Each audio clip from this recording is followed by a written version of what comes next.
तो भाई cost of living in Cyprus for Indians.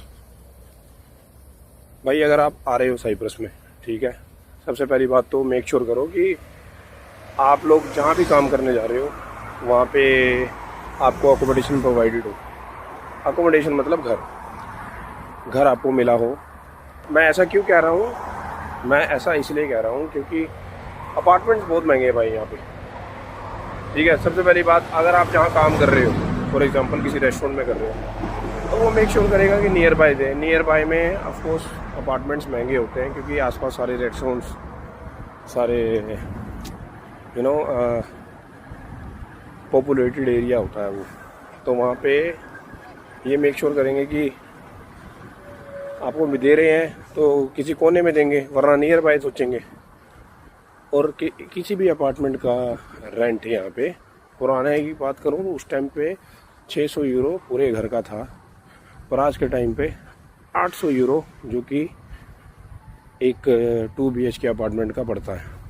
Single room वाला हिसाब किताब यहाँ पे ज़्यादा नहीं है, सिंगल रूम की बात करूँ तो।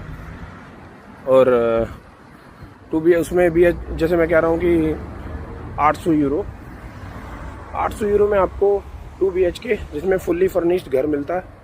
ठीक है, मे भी अगर आप लकी हो तो स्विमिंग पूल भी मिलेगा। ठीक है, तो 800 यूरो तुम्हारे इसके निकल गए, जो कि तुम्हें कोई नहीं कह रहा कि अकेले रहो। ठीक है, अकेले बंदे को भी मुश्किल से देते हैं, वही वाला सीन जैसे अपने वहाँ पे अकेले बंदे को नहीं देते हैं, फिर उसके लिए महंगा होता है। और अगर तुम्हारा ओनर अच्छा हुआ तो ये भी हो सकता है कि आपको बढ़िया रेट पे या और भी फैसिलिटीज़ प्रोवाइडेड की जाएगी।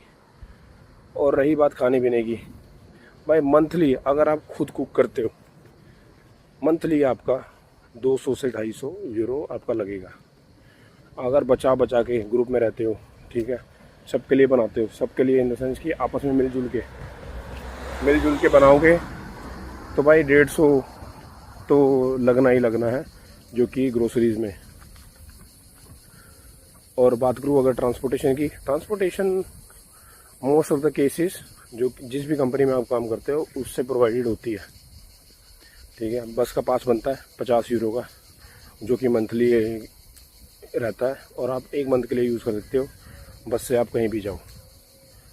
ठीक है, यही है बेसिक जो है खर्चा। अगर आप साइप्रस में रहते हो और आप इंडियन हो तो उसके लिए तो इतना ही है। यूरोपियन है उसके लिए तो अलग बात है, क्योंकि उन्होंने रोज़ बाहर खाना है, तो ये हिसाब किताब है।